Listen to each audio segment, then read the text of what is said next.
rich rules over the poor, and the borrower is slave to the lender. Slave to the lender.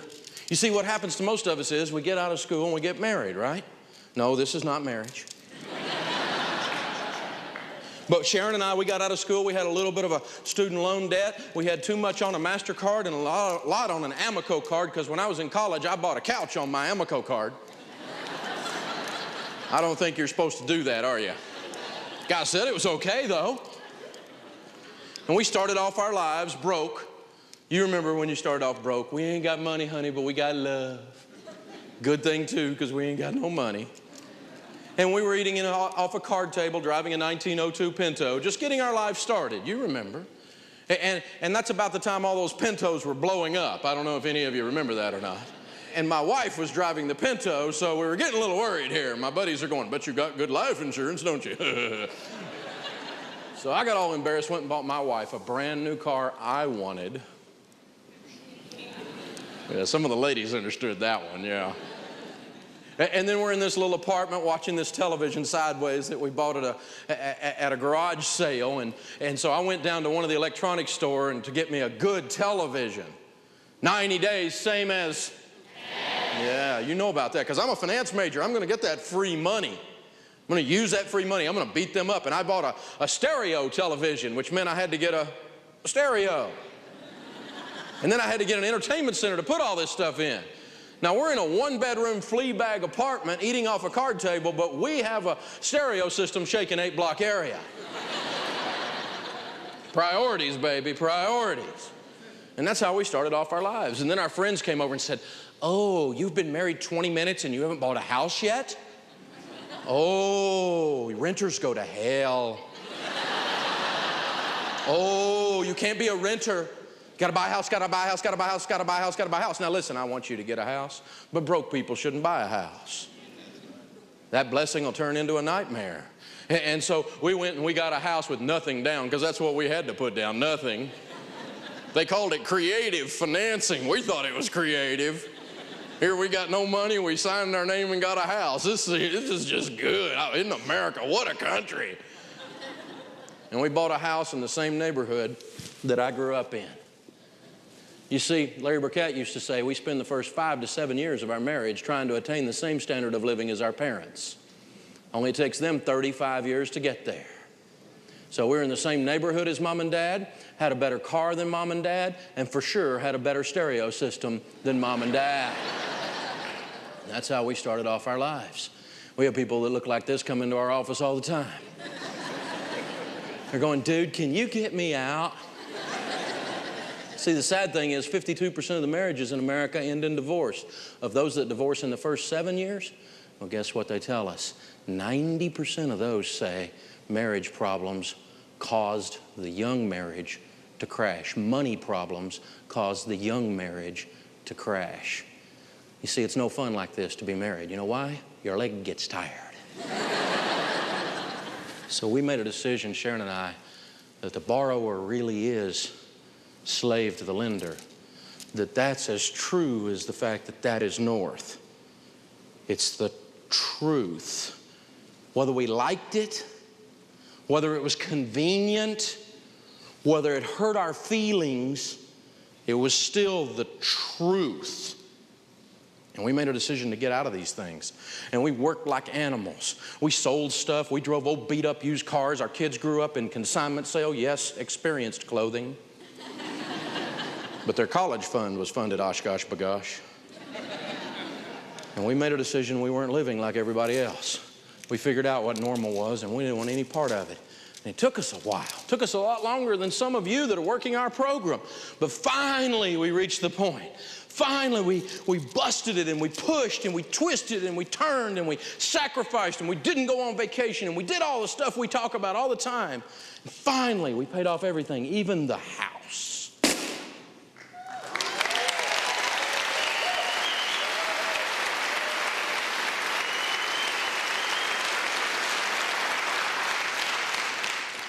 You know what you can do if you don't have any payments? Anything you want. You know how hard it is to make money, save money, give money, and invest money when you don't already have everybody else's name on your money? before it comes in, it's easy to make money, save money, give money, and invest money when you don't have someone else's name on everything you have. When all the money comes in and all the money goes out and only the names are changed to protect the innocent, it takes all the fun out of the deal. But Dave, what about? And that's what I get when I go around the country talking about debt. People generally go, yeah, debt's a bad thing and we borrow too much in America. We get that, Dave, we understand. And it's a concept and a philosophy and a theology, we grasp that. But Dave, what about? And then there's their little thing that they think is different. And we all used to get these but Daves so much that we finally, on our talk radio show, the Dave Ramsey Show, we started doing a But Dave theme hour. Where you could call in and ask me about your But Dave. And we would go into it, and I started hearing, and what I started realizing is that people not only had believed the overall myth that debt was the way to win with money, but they had all of these very specific little lies built into the big lie that they had believed. We call them myths. If you spread a lie, tell it often enough and loud enough, eventually it becomes accepted as the truth. So what we're going to do in this lesson is we are going to debunk the myths. What are a couple financial myths that you think college students fall for all the time? There are several, okay? The first one is that I have to build credit. Okay, it drives me crazy. You know, because credit is not necessary to survive. We're the most marketed to country in the world. Watch the commercials when you get home. All the commercials make you feel like you need these things. You don't need these things, okay? It's nice to have it if you have the money, but you don't need it. So avoid debt like the plague. I want college students to slow down, okay? You can get things later in life. I just want you to save up and pay cash for it. The next thing that they often think is that I can do whatever I want when I'm in college and I'll pay for it later. The thing about doing that and taking on a lot of debt because you won't tell yourself no is now you're limiting your options for later in life. Because when you get out, or even if you're in school, you've got to make the money required to make these payments. So by not thinking that way and thinking you can do whatever you want and you'll pay for it later, what you're doing is having self-control. And later that's going to give you options for down the road. The third thing is that I need a new car. Okay? I have to look cool on campus. I need a new car. The problem with that is if you don't pay cash for it, now that car is bringing what? A lot of debt. That last myth is so good because I even knew a guy that graduated, and for his new job, he told me, he's like, I just got to get a new car. I just need a new car that'll look established. And that's a huge myth that people fall for. And don't get me wrong, I felt the same way coming out of college. Fortunately, I didn't have enough money and I refused to go into debt. So what I did do though was save up, and I was able to get a newer car later. Everyone wants everything right now. And the problem with that is the debt keeps you from being able to pursue your dreams. You know, your dream job may not pay that much. So if you don't have a lot of debt, you can pursue what you want instead of chasing money to pay for debt. Myth number one, if I loan money to a friend or a relative, I am helping them. Now, after I do this, occasionally I'm going to point out to you, and if I point out to you and you see on the screen a myth, you're going to yell myth. If you see up there a truth and I point out to you, you're going to yell truth. And that's only if I point, because we don't do it all the time. There's a bunch of them to go. But we'll start with this one. This is a myth. Definitely, because you and I both know that the truth is the relationship will be strained or destroyed. 57% of Americans, when polled, say they've seen a friendship or a relationship end because of loaning money. 63%, Bankrate.com says, have seen someone skip out on repaying a loan to a friend. If you've ever loaned someone money at work, you give them $50 to help them get through till payday. Have you ever noticed how they really don't sit near you in the lunchroom? It kind of changes the relationship because you're no longer just friends. You're now master and servant. Well, I didn't feel that way. Doesn't matter how you feel. There's an underlying spiritual and emotional truth regardless of how you feel. You've changed the relationship. You loan your children money. Thanksgiving dinner tastes different until your children get the money paid back because they're eating not with their mom and dad, not with the grandparents of their children, but with their master. And turkey just doesn't taste the same when you eat it with your master. Oh, well, it's not that way in our family. See, what that's called is denial and stupidity. The reality is this is how it really works. Loaning money to someone, a friend or a relative, doesn't help. We have popped that myth.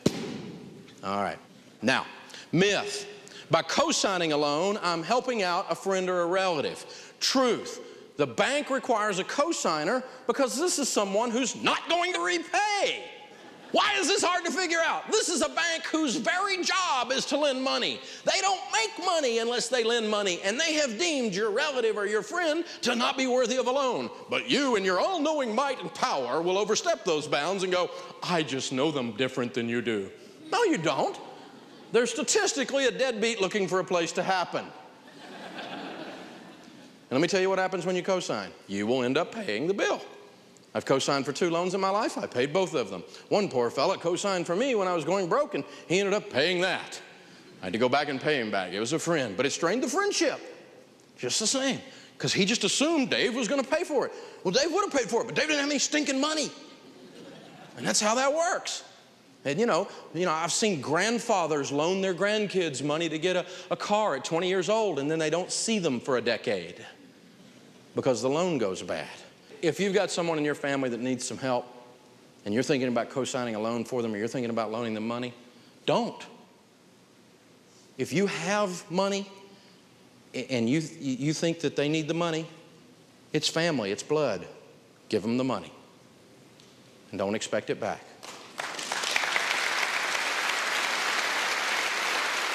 So with co-signing and lending, don't go mess up your relationships. That's a myth.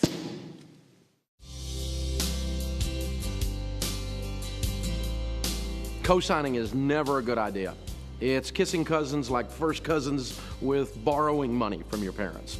Anytime you do that, you put a strain on the relationship. You put yourself in a position that you may have problems later, and it really can cause all kinds of issues. So no, we're not gonna do loans, and we're sure not gonna do co-signing on loans.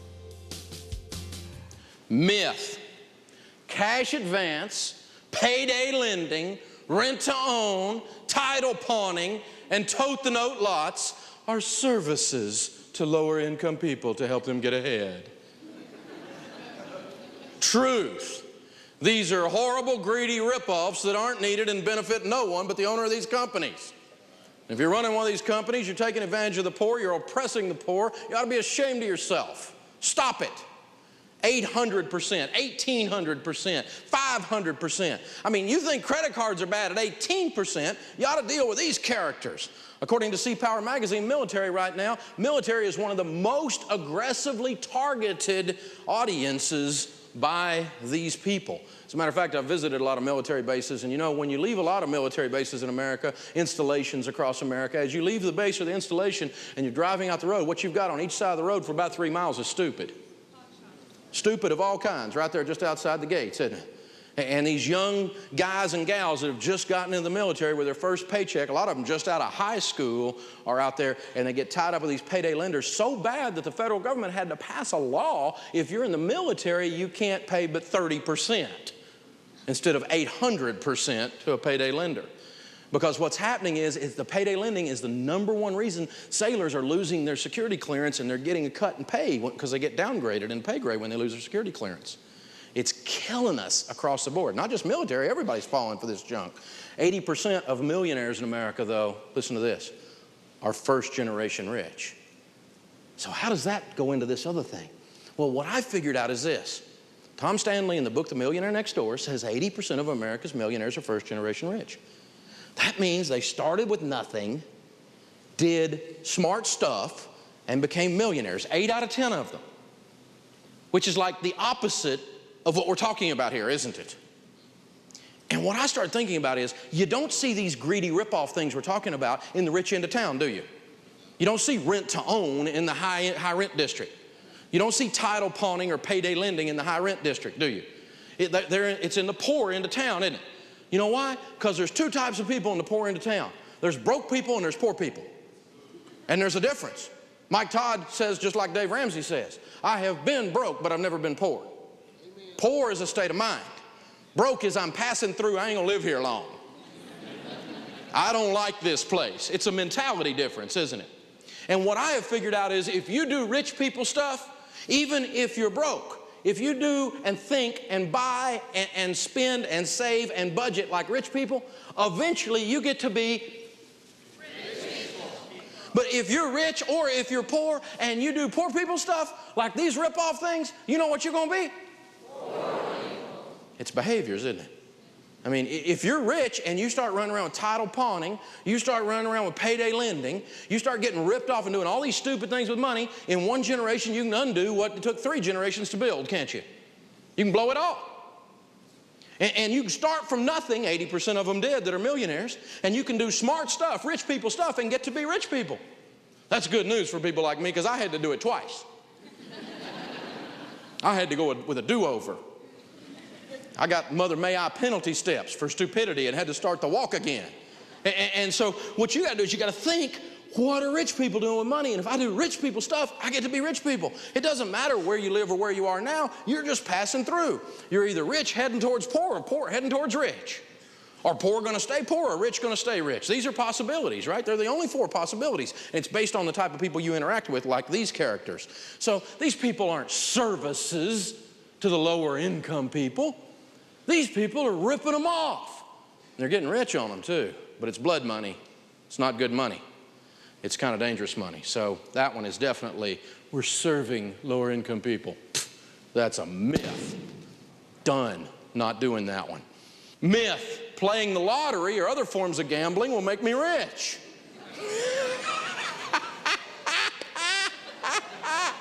Then why, when I see the line to buy the lottery tickets, there's no rich people in the line?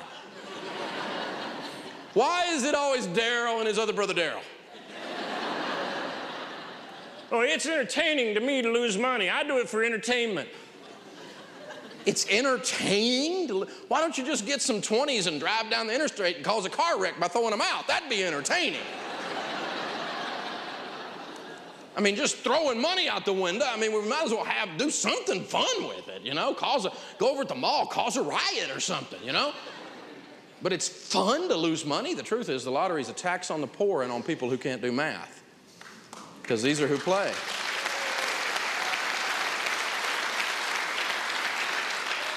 Texas Tech did a study of the Texas lottery, and they found that people without a high school diploma spend an average of $173 a month playing the lottery there. College graduates don't spend $173 a month. They spend $49 a month on average. These are among the people who play the lottery. That's the difference. Any study that's ever done the lottery, when they do a zip code study on where the sales are the highest, where the revenue is generated, it's always in lower income zip codes. We're using the lottery to fund scholarships in our state. Well, that's real noble. Poor people sending middle class and rich people's kids to college. That's just brilliant.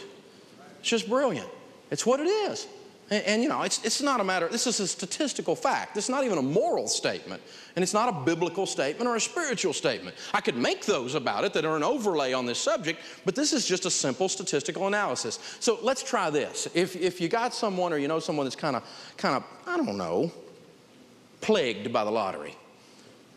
$173 if they don't have a high school diploma, $49 if they do, if they're a college graduate. So what if we took $50 a month, that's the low end of that spectrum, put it in a mutual fund, oh, I don't know, let's play the lottery from 20 to 70 years old. How much do you think that'd be? $1,900,000 every time. Not like one time out of 8 gazillion. Well, somebody's got to win. Every time you do this, you'll win. Somebody's got to win. That's what people say they're stupid about this subject.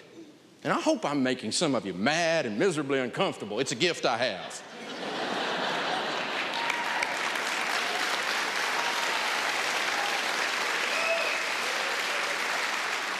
Another study showed that those with annual incomes under $20,000, if they have a family of 4, that's a poverty level,